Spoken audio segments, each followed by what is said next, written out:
Welcome to the Global Roundtable organized by the Global Foundation for Democracy and Development and South-South News. Today we have the pleasure of hosting Mr. Ambassador Abdul Momen, representing Bangladesh to the United Nations and also the chairman of the second committee. Welcome to the Global Roundtable, Mr. Momen. It has been a pleasure to meet you several times. We met in the Dominican Republic where we organized the Global Roundtable with you, and we also had the pleasure of having you meet President Fernandez of Dominican Republic. I hope you enjoyed the visit. I did. To our country. And it's a pleasure to see you a few months afterwards. The first question I would like to make is, you've been very busy in the last few months. How has it been? What has the second committee been doing in the few last months? You see, second committee is one of the most important committee and a very busy committee. And this year it was more so. We have passed 46 resolutions during the last sessions. And in addition, we organized 6 special events and 2 joint events with ECOSOC. Now, why did he do those? One is to create public awareness and also to educate, also to find out how to handle those issues. For example, one special event that we organized was job-rich growth. We have seen across the globe, both in developing as well as in industrialized countries, although there has been growth, but there is not that much job being created. Even in USA, we see the large-scale unemployment, especially among the youth. So the question was, even in, you see, Egypt, Tunisia, name it, in terms of GDP growth rate, it was not that bad. But in terms of creation of jobs, it was relatively very poor. Is it because, the old models are not working? Is it because there has been a structural change? Some people argue that earlier for a project we would need 10 people. Now you only need 2 computers and that's it, 2 people and few computers. So we organized a special event as to what should be our focus, how to handle this issue. And it was a very, I think, well deliberation, and it was very educative. Then we also organized currently we have seen last couple of years, there have been one after another economic disasters. Yeah. There's financial crisis, economic crisis, stock market debacle. And when those happens, normally the developed countries come forward with prescriptions and advice. But last few months, we did not see the development partners even come up with any, confidence. They could not create a global confidence that this is a short term and we will take care of it. So we thought that the UN, being a legitimate forum, it should take those issues.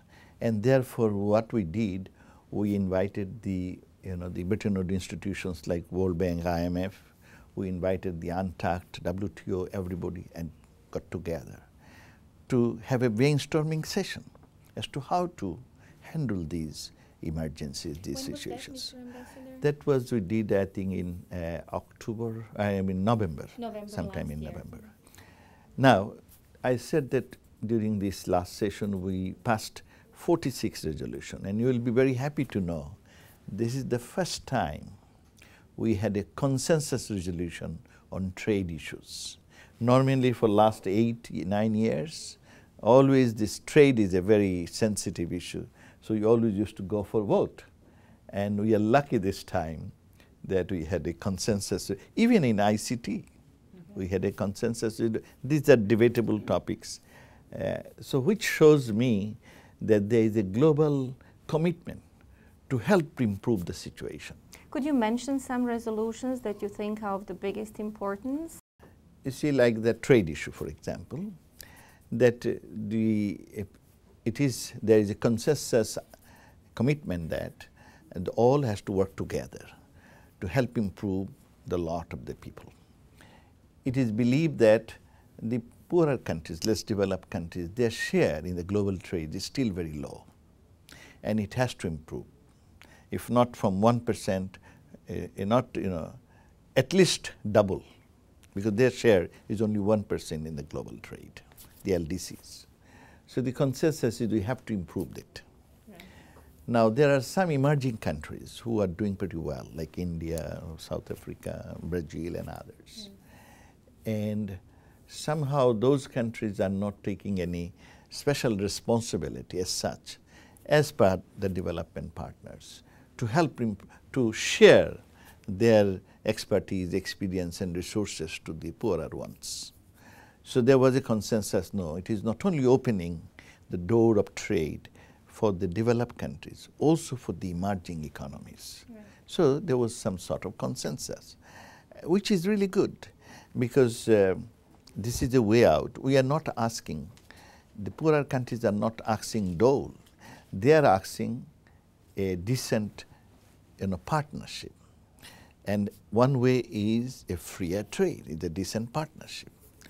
So this is a good news, and hopefully that will lead us to a positive conclusion of Doha round for everybody, for which everybody is waiting. Well, let's hope so. We've been waiting for that quite a long time. I was pleased with the commitment, as the global community showed. Another resolution which Bangladesh promoted. I'll talk about the Dominican resolution. I was going to ask you about that one too. The Bangladesh came up with a new, resolution, and the concept is that, let me go back to the historical perspective. After the Cold War, there was a big euphoria of hope, you see, and then we had 1992 Rio Conference, then we had 1994 the Cairo Population Conference. In 1995, we have in Beijing the Women Conference. Yes. And in 2000, we have the Millennium Development Declaration. If you look at it, all those conferences, what they want well-being of humanity as a whole. But in the process of well-being, what we did, we started accelerated economic development.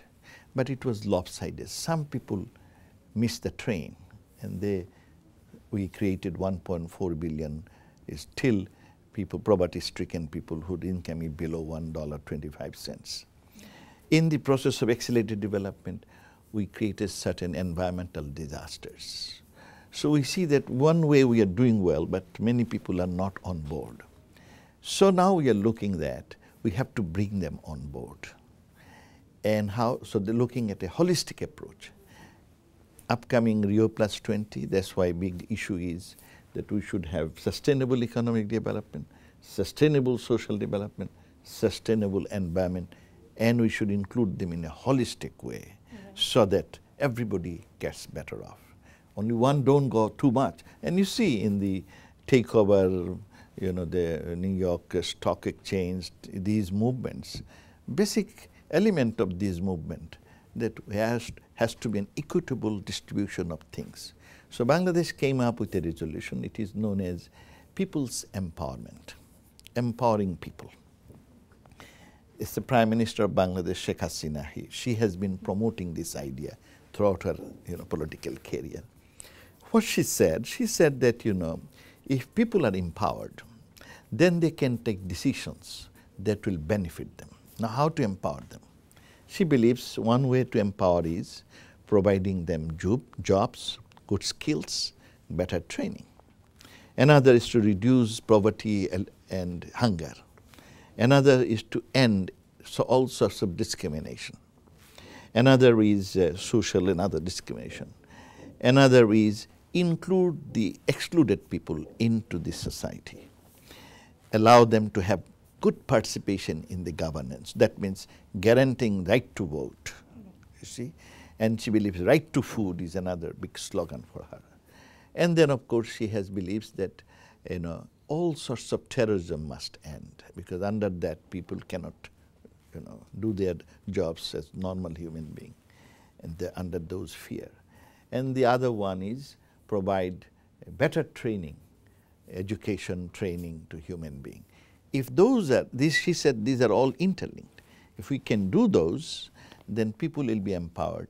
If they're empowered, they would know how to get jobs, how to have a decent living and all. That resolution was also passed with consensus. So this is good sign. Lisa, could you tell us a little bit about the resolution that was spearheaded by the President of the Dominican Republic, Leonel Fernandez? And we want to thank you already for all your hard work and supporting the resolution. That was another good resolution, because over last few years, you see there has been increase of food and fuel prices. And a large part may be due to speculative reasons. Right. You see. So the resolution is that we should discourage this speculative, and more text is coming, that we should discourage those sort of speculative behavior. And there should be a global standard so that those should be curbed. And I thought it is a very useful, because countries like Bangladesh, or you see, food crisis is, if not global crisis, is a regional or segmental crisis. Look at Africa, they are without food. And nowadays situation is as such, if your country cannot have enough food, it is difficult to import from others, because others not willing to export their products. So this particular resolution, this hopefully will ensure food security, not only food security, also food efficiency, energy security, not only energy, also energy efficiency. What I mean by energy efficiency, let's say in some countries, per capita consumption of energy is few hundred units or few thousand units. Vis-a-vis some people, maybe 10 units a whole year. And those guys who are using these thousands of units, they're basically abusing and wasting their resources. So there should be some sort of efficiency. Same in the case of food. Like, the American family, I understand this, around 1/3 of their grocery is generally wasted. This is not efficient. While millions of 1.4 million cannot have one meal a day. Per day, yes. You see? So that sort of consciousness is very important, because we all are together in this planet Earth. It's a small planet, small village, and we have to think for others too. Right. Was it difficult to pass that resolution? The concept was good, but there is always some people argue that this food insecurity is not a big issue, because some developed partners believe that it is not a big issue. It's a distribution problem. It's not a big issue. But the speculative part of the price, they don't want to buy. You see, so it was a little difficult, but eventually it worked out. And also, the man who was behind this resolution, his name was incorporated in the resolution. This is something new. That has never been done never before? In last 40, my experts told me that never ever in the history of UN, individual name or country name was ever been included in the resolution. But this year, we thought they should get the credit. Well, thank you. It's also a great responsibility for us. Yeah, well, it's fair, Somebody who's promoting it, that person should be given credit, and we should have this sort of mental setup, mindset. And this is how we can grow. Thank you. So what would be the next step with that resolution?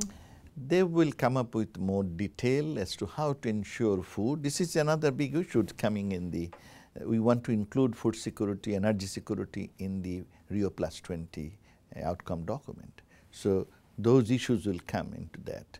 And I think it would be, since it is approved in the second committee, General Assembly, it is easier to incorporate them in the Rio Plus 20, outcome document. In other ways, how do you think your work will affect Rio Plus 20?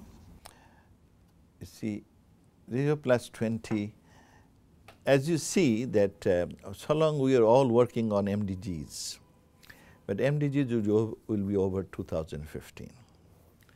In the area of MDGs, some countries did okay, many countries are outside the purview. They couldn't catch up the MDGs.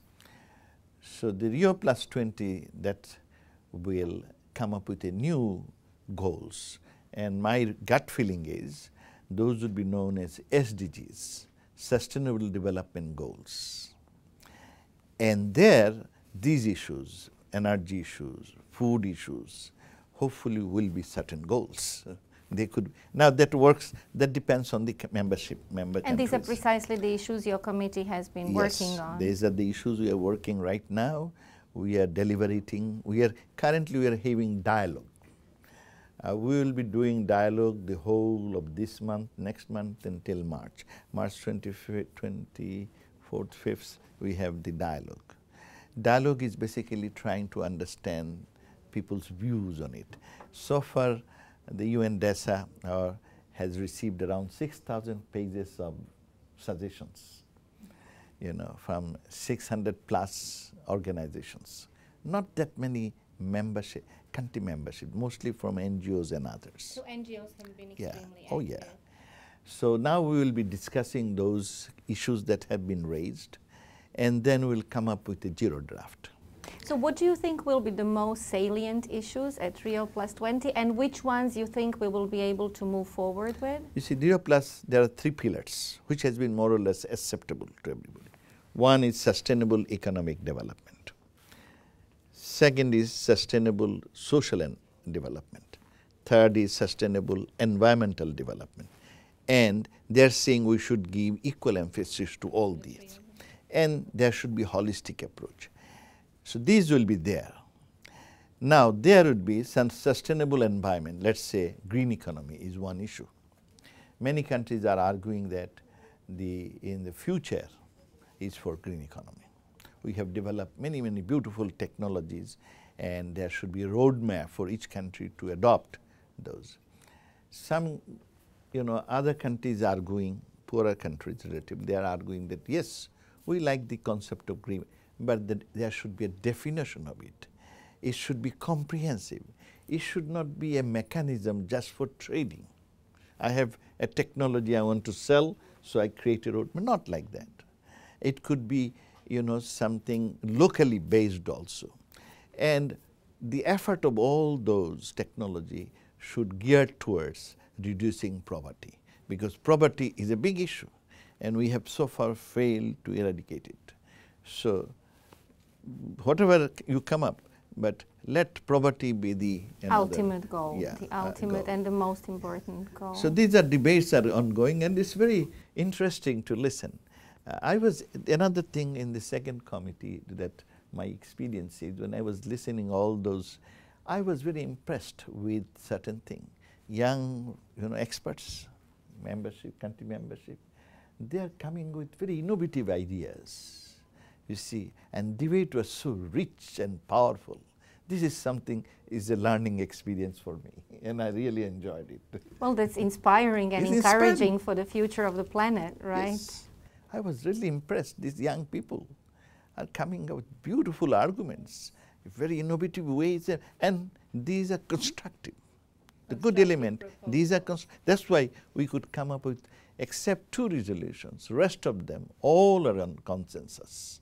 So you can easily see the new generation is moving more forward. And they are ready to make consensus. Yes, they are ready to make consensus. Work together.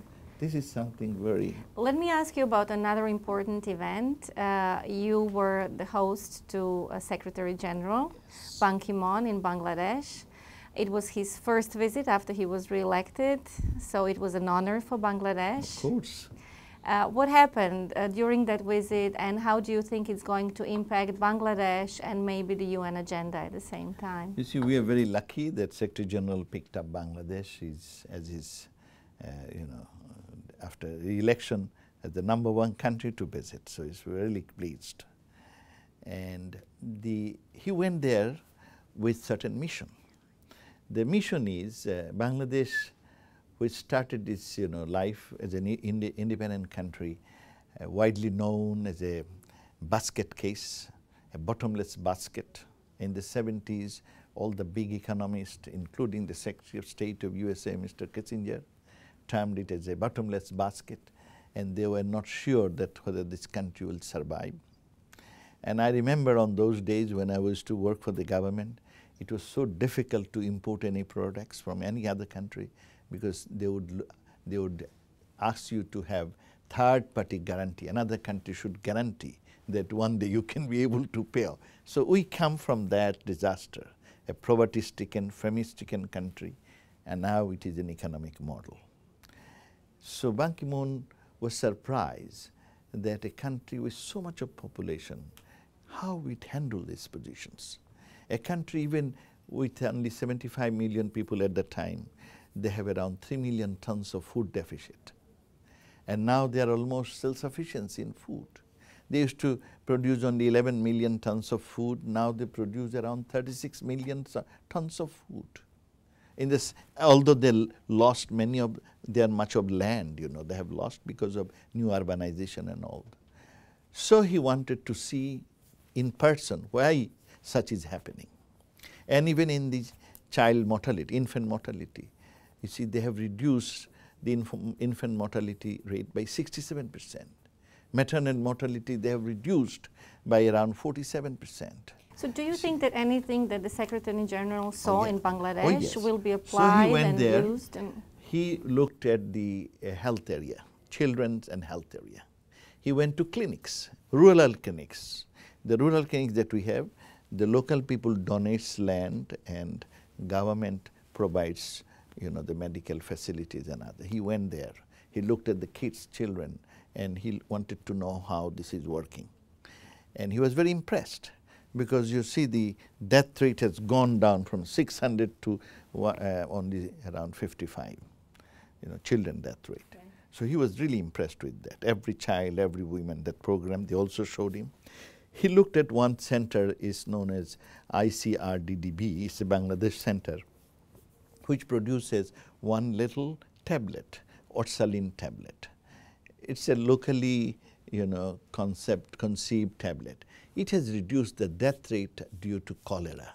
And not only in Bangladesh, across even in Haiti, in Somalia, they've been using that little tablet. It's very cheap tablet. And it's been available to wide populations? Orsalin tablet. And he went there to see how they did it. It did a miracle.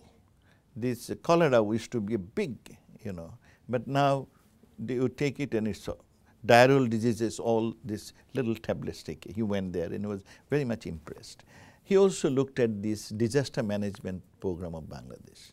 I give one example and why he's impressed. In 1970, we had a cyclone and there 500,000 people died. We had another big cyclone, 1991, and same ferocity, 140,000 people died. We had another cyclone of same ferocity and speed in 2007, only 4,000 died. So why such happened? It's because the preparedness. So you are saying that if government, you know, comes up with preparedness program, then it can reduce human loss. And he said even in Somalia, those countries, if they create a preparedness, maybe there would not be that much death. So this is another area he wants to see by himself. He went to many, he was a very busy program, a very busy program, and he also attended the Climate Vulnerable Forum event.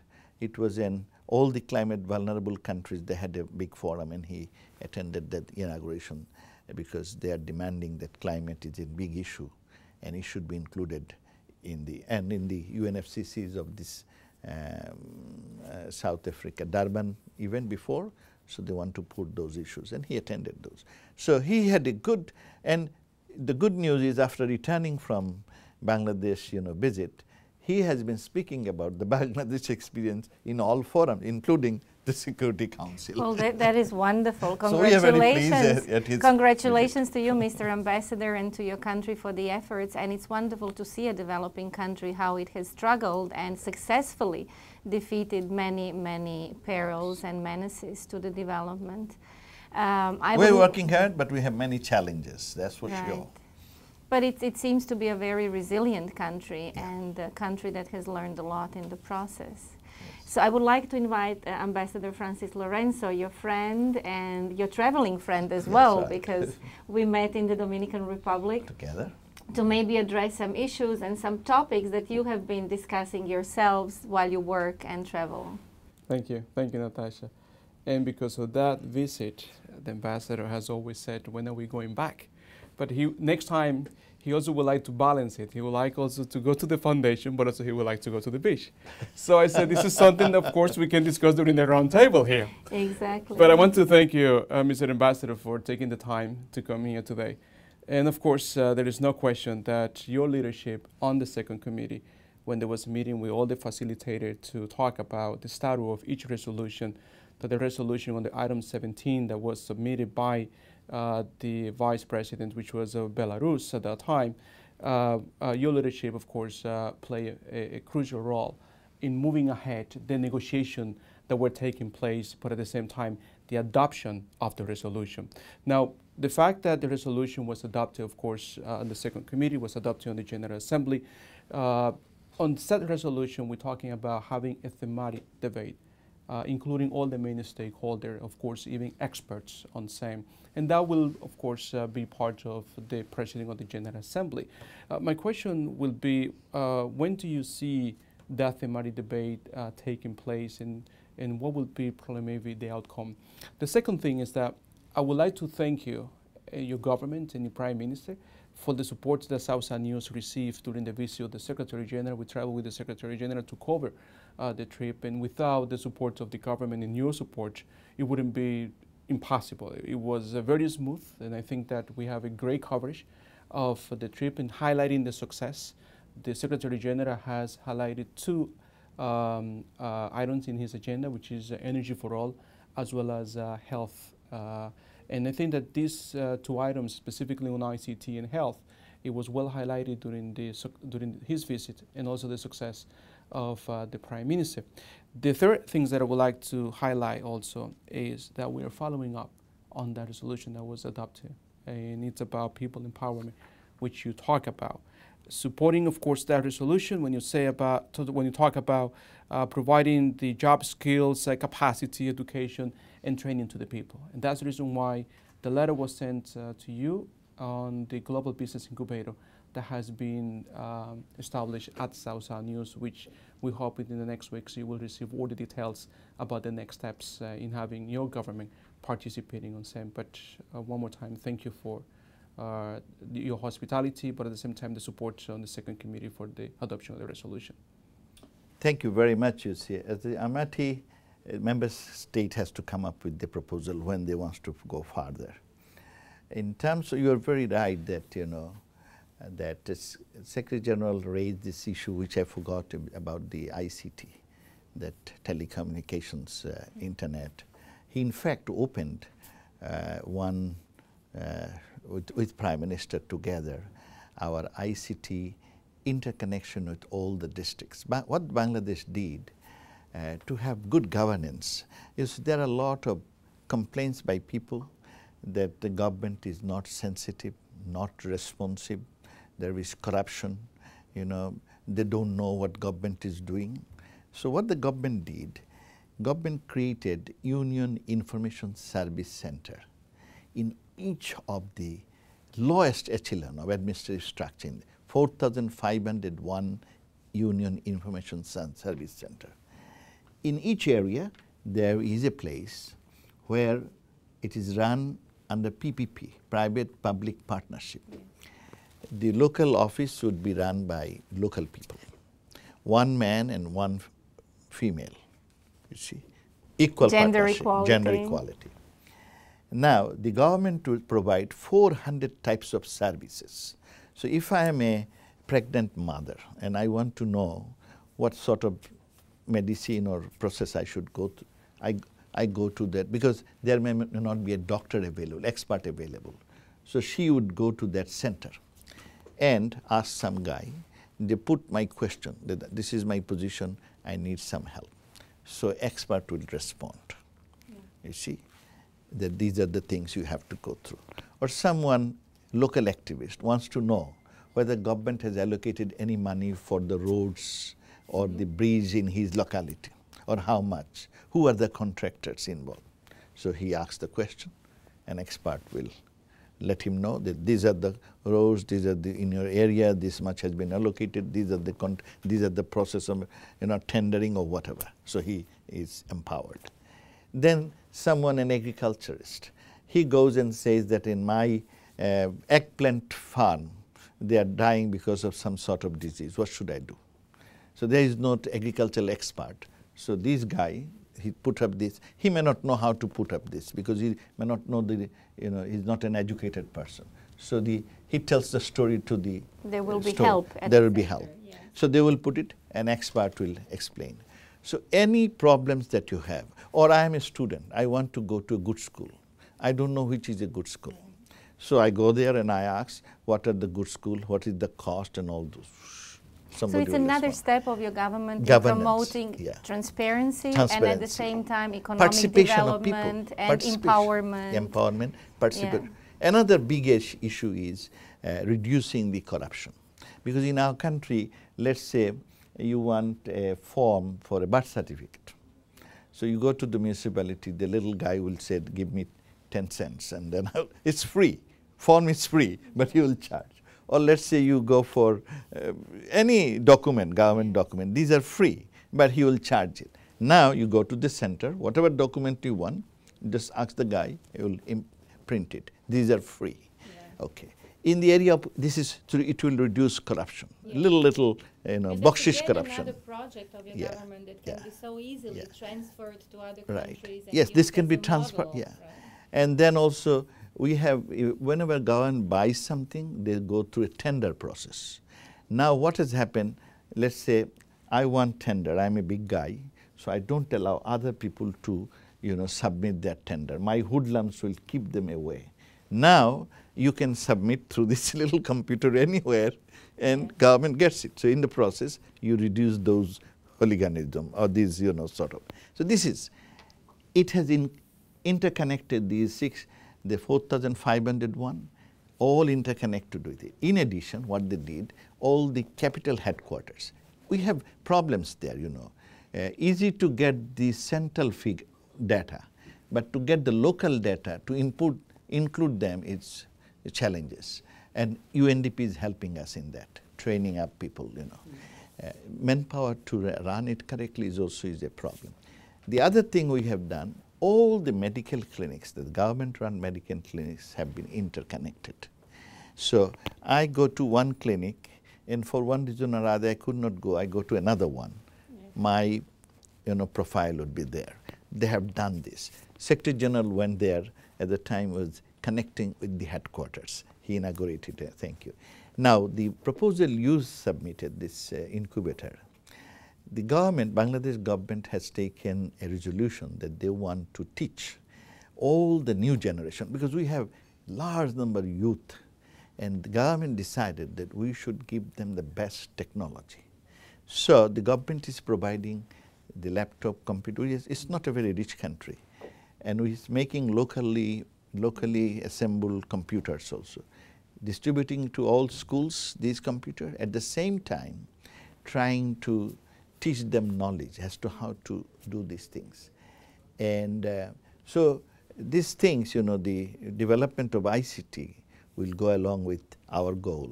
And we want to be a mid-income country by year 2021. So these are all coming up in the same way. Well, thank you so much, Mr. Ambassador. Every time we have a pleasure of hosting you, we always infused with a lot of notes of optimism, new ideas, so much in your country as in the second committee. So thank you so much for that, and we'll follow up on your excellent work. We hope to host you soon and hear how the progress is going on towards the General Assembly in September. Thank you so much. Thank you very much. And we hope to host you We'll be very busy soon very again. much now with Rio Plus 20, and we need global input so that we come up with a good outcome document that helps humanity. Thank you so much. Thank you. Thank you. So we had the pleasure to host Mr. Ambassador, representing Bangladesh to the United Nations and also the chairman of the second committee. Thank you so much for watching Global Roundtable.